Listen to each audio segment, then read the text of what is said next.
గత 5 ఏళ్ల ప్రభుత్వంలో ఏపీఎస్ఆర్టీసీ పూర్తిగా నిర్వీర్యమైందని, రాబోయే కాలంలో ఏపీఎస్ఆర్టీసీని ప్రక్షాళన చేసి ప్రయాణికులకు నాణ్యమైన సేవలు అందించే విధంగా చర్యలు తీసుకుంటామని రాష్ట్ర రవాణా శాఖ మంత్రి మండిపల్లి రాంప్రసాద్ రెడ్డి అన్నారు.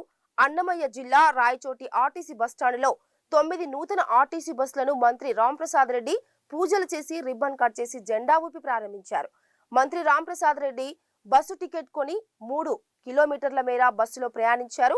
అనంతరం మంత్రి రాంప్రసాద్ రెడ్డి మాట్లాడుతూ ప్రయాణికులను సురక్షితంగా గమ్యం చేర్చడమే ఆర్టీసీ యొక్క ముఖ్య ఉద్దేశమన్నారు.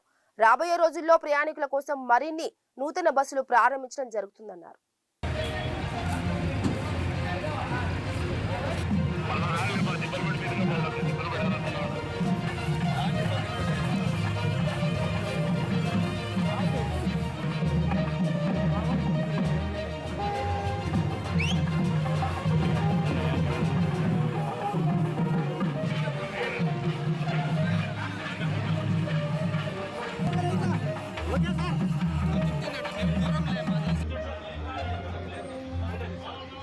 ఏదైతే ప్రజలకు సౌకర్యం కల్పించాలో ఆ సౌకర్యాలు కల్పిస్తూ ఏపీఎస్ఆర్టీసీ కొత్త బస్సులను రోడ్లపైకి తీసుకొని రావడం జరుగుతూ ఉంది.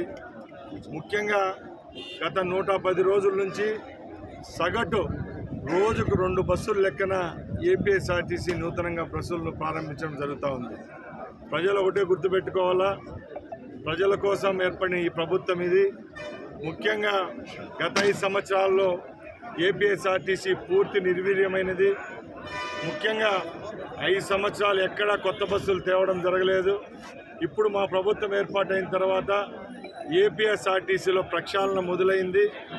రేపు 5 సంవత్సరాలు ఏ విధమైన చర్యలు తీసుకుంటే ఏపీఎస్ఆర్టీసీ గాడిన పడుతుందో ఆ చర్యలు తీసుకునేదానికి రాష్ట్ర ప్రభుత్వం అలాగే రాష్ట్ర రవాణా శాఖ సంస్థ కూడా చర్యలు తీసుకునేదానికి సిద్ధంగా ఉందని తెలియజేసుకుంటున్నా.